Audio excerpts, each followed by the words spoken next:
What's going on, everybody? Thank you all for joining me today. If you haven't already, please make sure you hit the like button, subscribe to the channel if you're new to the channel, and most importantly, please make sure that you are following me on Telegram at CD Media Group to help circumvent social media censorship and shadow banning. With the introduction out of the way, let's get into today's news, because today is a big, beautiful day, because the big, beautiful bill has passed the House, the Senate, and with that, today is a beautiful day because the Democrats are big mad. And whenever Democrats are big mad, you know it's a great day. I think this is one of the saddest days in modern American history. This is the largest withdrawal and ending of healthcare in American history. 17 million people in our country, 17 million Americans in our country are going to lose their Medicaid. They're going to lose their ACA insurance. Small business owners are going to have their healthcare costs skyrocket. And people are going to have their SNAP and WIC cut back. People are going to go hungry. People are going to get sick. On a scale unlike anything we've ever seen. So what I wanted to do with today's video is not just gloat over the big, beautiful bill, but also to inform you on a lot of the other victories that have occurred since Donald Trump has been in office as it pertains to how well the economy is doing. It's very important to point that out and highlight it, because that's something that Democrats don't really want people to know and understand is going on, is that the economy is actually doing great right now, and many of you are feeling it.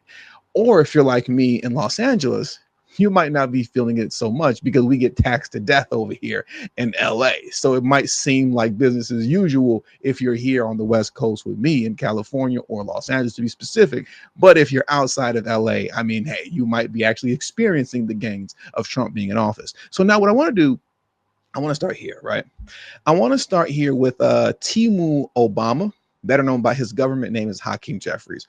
Why are we starting with Hakeem Jeffries? Well, when he was in the House, or I should say during the time that the big, beautiful bill was in the House being debated amongst Republicans and whatnot, right?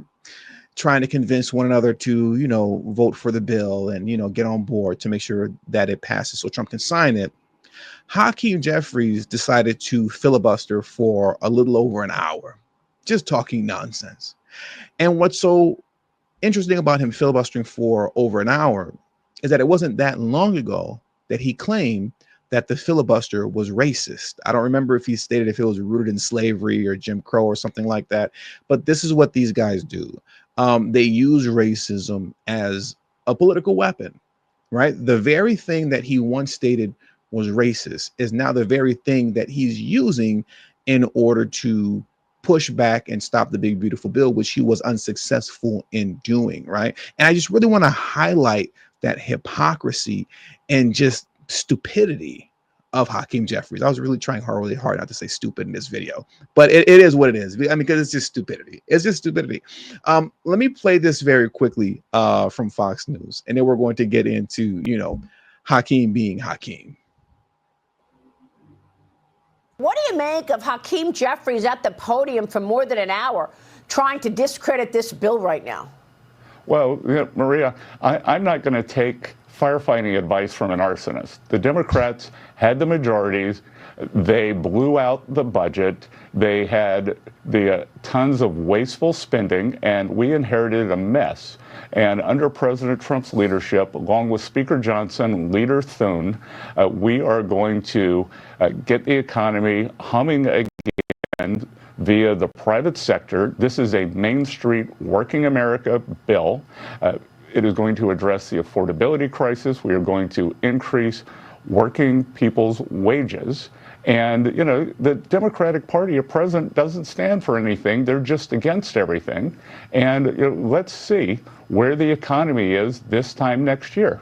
Yeah. I think this bill, over the next year, we are going to see growth like we have not seen. And importantly, it is going to be non-inflationary growth, which is something the Democrats couldn't do.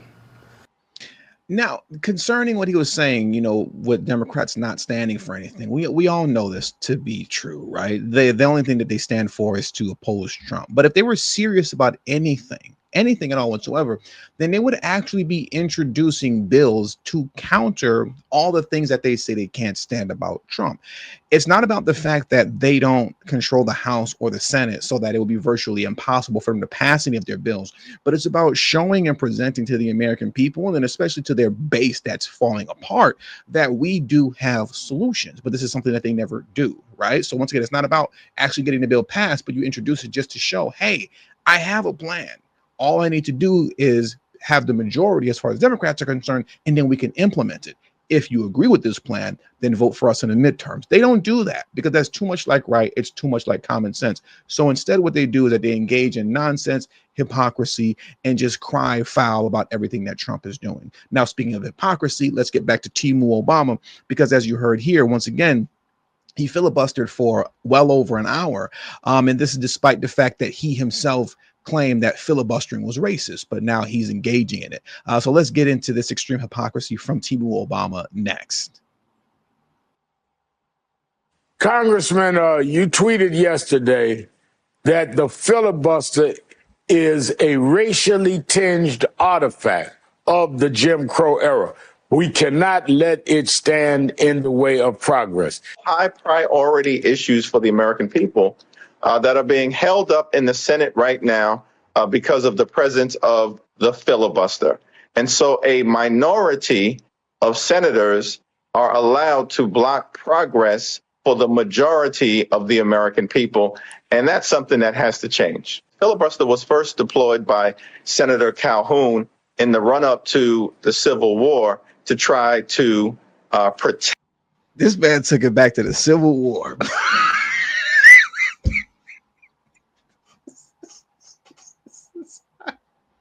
You can't hate Democrats enough. Okay, I'm sorry. I cannot stand this man's face. Oh my God. All right. Let me, get myself, back in order. All right. My lighting good. Okay, got my lighting back right. All right. Okay. So this goes back to the Civil Wars. Okay. My apologies. Let's keep going. I'll rewind it back just a little bit. I can't stand these guys. Deployed by Senator Calhoun in the run-up to the Civil War to try to protect white supremacy as well as the institution of slavery. And then in terms of its modern form, it was really deployed in the early part of the 20th century to stop civil rights legislation, including anti-lynching legislation that passed the House of Representatives in the early part of the 20th century, but could never break through a Senate filibuster. And that is part of the legacy of the absence of progress that we're still living with to this day. Yet this is what he was engaging in. He was attempting. Hakeem Jeffries, look at his face. It just, God, Anyways, he himself was using this racist tactic, because I'm going to take him on his word. This is a highly racist tactic, which is only, employed, right, to support and uphold white supremacy. So Hakeem Jeffries was doing everything in his power to uphold white supremacy by preventing the big, beautiful bill from passing. That's why he sat up there and filibustered, talking about nothing for over an hour. Amazing, Hakeem Jeffries. Amazing. I can't believe that Timu Obama would engage in that type of oppression. I can't believe that he would do that. But what I want to do right now is listen to what Elizabeth Warren had to say. Right? Because, when it comes to, the big, beautiful bill, there's all this doom and gloom that apparently, Hakeem and the Democrats continue to engage in. Primarily the big, beautiful lie that, millions of Americans are going to lose their Medicaid, right? No, but, a couple million of illegal immigrants will, American citizens, not so much, right? So there's all this doom and gloom over the big, beautiful bill, right? A bunch of doom and gloom that isn't going to come to pass. The same way all the doom and gloom concerning Trump's tariffs didn't come to pass. They swore up and down the tariff wars that he was engaging in was going to destroy the economy, right? It was going to make us all broke. There weren't going to be any more food and items on the shelves to buy. If they were all going to be too expensive. We were going to go in a recession. Remember, they said that we were headed into a recession. None of that happened. The same way they said that Trump was going to be a tyrant, he was going to be a dictator if he became president. That didn't happen. Instead, just winning. That's it. He's just been winning. Let's listen to this by Elizabeth Warren, also known as Pocahontas, by President Trump. Just let's take a moment to go down memory lane a little bit, right? A couple months ago, when she was screaming doom and gloom, concerning tariffs and whatnot, and how apparently we were all going to be broke, without jobs and unable to afford anything in a grocery store. Let's jump into this clip next. Comes in and basically starts the dumbest trade war in the history of this country. This is going to be about potentially millions of people losing their jobs. It's going to be about millions of people losing their savings, many of people losing their retirement security, and at the same time taking on even higher costs for everything they buy. So that's going to push us in potentially to foreclosures or people being pushed out of their apartments. I remember this from 2008 and how long it took us to dig our way out. I can't listen to this anymore. There's probably about 30 seconds left, but I can't do it. You got it. You got the gist of it. Jesus, it's just impossible to listen to Democrats speak, because they just lie, and they knowingly lie, nonstop, obsessively, fear mongering. That's all they do, and it becomes impossible to listen to. But just take a moment to reflect on what she just said. The dumbest trade war ever, right? Doom and gloom. No food on the shelves. We're going to lose our jobs, right? Unemployment's going to skyrocket. Blah, blah, blah, blah. All the things that she just said. Well, let's fast forward to the current present date and let's see if her fear mongering was correct. I want to get into this clip by CNN next. You expected some of this, but this is better than expected?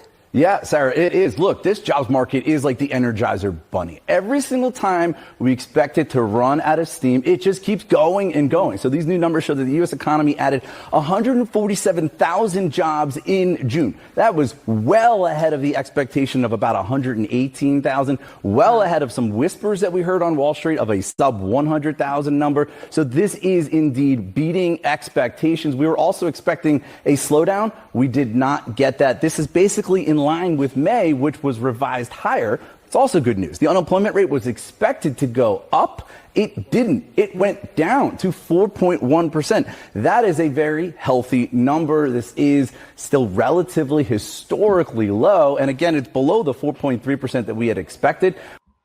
Historically low. They told you we were going to head into recession. It didn't happen. They told you that we were all going to lose our jobs. We're gaining jobs well over the expected amount. He's blowing expectations out the water. She said, Elizabeth Warren stated, and DNC Lunatic stated, that unemployment was going to skyrocket. It's going down. It's going down. Also, earnings are up as well. I don't have the clip for that, but earnings are up as well. Real wages are up, right? There's a difference, right? Real wages are up as well. The border crossings are at 0, and gas prices are down also, except for if you live here in Los Angeles, right? Literally everywhere else but us, right? Gas prices are down. Let me play this clip next. My wife actually informed me about that I think it was over the weekend, last weekend, right? She told me, did you know that gas prices are down all across the country except for here in California? And I ran straight to the AI because the AI knows everything. And the AI said, yep, gas prices are down all over the country except for Los Angeles. Now, I believe maybe technically gas prices are down here, technically speaking. But compared to the rest of the country, Yeah, no, gas prices aren't. Nothing happened. Nothing happened. But that's just kind of what it is when you live in a blue state, a blue city. I'm jealous of everybody that lives in Texas. But let's get into this here, and those of you who live in Florida too. I should have moved to Florida. I have a cousin that lives in Florida. You know, yeah, I should have moved to Florida instead of California when I had the chance to many years ago. Anyways, let's get into this with gas prices. Let's get into how low gas prices has dropped.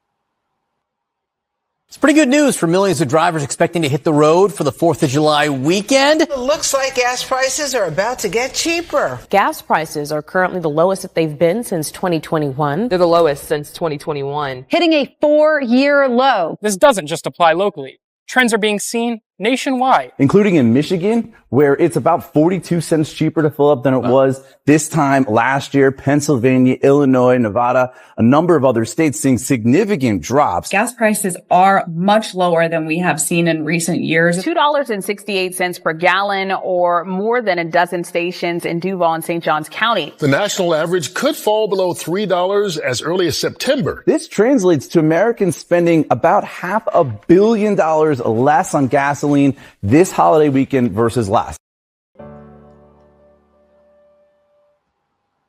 We're not seeing none of that here in LA. God. Somebody please help me convince my wife to move to Texas. You know, we're not seeing any of that here. We're not seeing any of this. It's ridiculous and depressing, right? It's ridiculous and depressing. But moving on, right? I want to speak a little bit more too. Let's go back to tariffs. Because there was some big news with tariffs recently as it pertains to our relationship with Vietnam and trading with Vietnam, right? Just the long and short of it, we're taxing you, but you're not taxing us, right? So I want to play this clip next as well. You know, I just got to show you guys all the victories. You know, what happened to all the, DNC lunatics and people on YouTube? You guys do these weirdo live streams about how MAGA is fractured, how Trump is failing, everything is falling apart, conservatives this and da-da-da-da. It's amazing how many people just engage in foolishness, nonsense, and lies. And for what? Because you want Trump to fail? That's really what this is all about with people that are anti-Trump. They don't even give this man a legitimate chance, right? Look at all of the progress in 6 months? And with all of this progress in 6 months, coming off of 4 years of hell from Biden and Harris, folks are so much more obsessed with hoping that he fails that they look past all of the W's that we've been going through in this video. It's that the derangement, the Trump derangement syndrome is a very real thing. It's a very real thing. And it's very sad as well. It's very sad. I couldn't imagine living my life with Trump derangement syndrome. But anyways, let's get into tariffs, right? I want to get into this next clip, and we're almost pretty good done with this video. We're going to round things out pretty soon. But let's jump into this clip next. We're just getting this. Trump revealing details of his trade deal with Vietnam. He says Vietnam will pay United States a 20% tariff on any and all goods sent into our territory. He said a 40% tariff on any trans-shipping. He also said United States of America will have total access to their markets for trade. And Trump says we will be able to sell our products into Vietnam at zero tariff. Look at the markets. Maybe the market turnaround has something to do with that news on trade in Vietnam. And that Trump, the big, beautiful bully, he said, look, we're taxing you 40% on whatever you're going to sell here. And this is how this is going to go. We're going to sell whatever we want to you. You're going to open your markets to us, and you're not taxing us anything. You got it? And Vietnam said, okay, sounds like a deal. It sounds like a deal. There's so much winning going on. It's not even funny.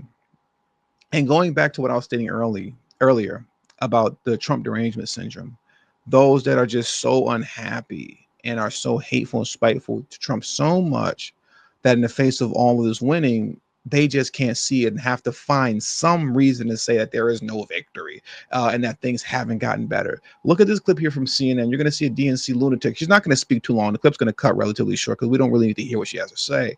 But just in the face of all of these W's from Trump, just listen to how she responds to it. Let's get into this clip from CNN next. Here are some things that have happened. Gas prices down. Economic indicators are decent. Brand new jobs report shows that it's much better than expected. And border crossings are down. And now Trump's mega spending bill looks like it's going to be passed by Republicans. How do you Democrats fight back with the wins that Trump can tout? Well, it depends on how you define wins, Sarah. These people are pathetic. These people are pathetic. It depends on how you define wins. What more can you really say about these folks, man? What more can you say about DNC lunatics and then just the average everyday folks that just hate Trump just to hate him, and you just want him to fail so desperately for what? I don't know why. I don't know what you believe that the Democrats are going to do that's any better than what they've already done as it pertains to destroying the country, to where Trump is rapidly fixing things, rapidly doing it. And this is the opposition. I don't know how anybody can vote for this. How could you do that? How? In the face of all these W's, you're saying, well, it depends on how you define the victory. Well, I know how you define the loss, the Democrat Party. Now, in closing, I want to play this last video here. Here's another video. I didn't get a chance to play it, but I do want to bring this up also. Let me put it on mute because we don't need to play it right now. But this is another CNN video. Just so you guys know, Paramount has made a settlement, right, with Trump. They're going to pay Trump $16 million in their settlement. I believe this has to do with, a lawsuit that he filed against CBS, if I remember correctly. The whole thing, I think it was about the Kamala Harris interview being edited and manipulated and things of that nature. Well, he won, as usual. Trump won. And Paramount's now going to pay $16 million to Trump. Just the W's keep coming in, man. Keeps coming in. But lastly, look at this here. Another CNN video that I want to play in closing, where they just had to give it up. They had to give it up. What can you say? The guy is doing literally everything that he said he was going to do, despite all the hate, despite all the media manipulation and the lies. And what we're going to see right now in closing is that live on CNN, they just had to give it up. Trump is the GOAT. He's the GOAT. So let's get into this clip next in closing. I think you really have to give a lot of credit to Donald Trump, whether or not you like the way that he moves. I was thinking about the fact that when we look back to the last administration, it was Senator Manchin and Senator Kristen Sinema who were really kind of the reason why then President Biden didn't get all of the more liberal policies that he wanted, because they did not want to move that far. And you did not hear President Biden threatening to primary them. You did not hear President Biden pushing his political allies to put up ads against them in the way that you're seeing Donald Trump do it. And so I think that, it'll be interesting to see how, it's hardball. It's hardball. It's twisting the arms when he needs to. Like I said, the big, beautiful bully. The big, beautiful bully. Listen, he's getting it done. He's getting it done. Even if it means putting up the money to get the people who, aren't going to assist him primary by any means necessary. He's going to get it done. Look, you're going to vote for this big, beautiful bill so I can sign it, or else you won't be sitting in that seat after 2026. What's it going to be? All right, I guess it's a yes, as it should be. Fall in line. And with all that being said, that does it for today's news. So I want to thank you guys for joining me today. Please hit the like button on your way out. Subscribe to the channel if you're new to the channel. Share this video on your social media platforms. And also, please do not forget to follow me on Telegram. That is extremely important. On Telegram at TD Media Group. The link to my Telegram is in the description box below and pinned in the comment section as well. Thank you all for your time. Until the next video, peace and have a great afternoon.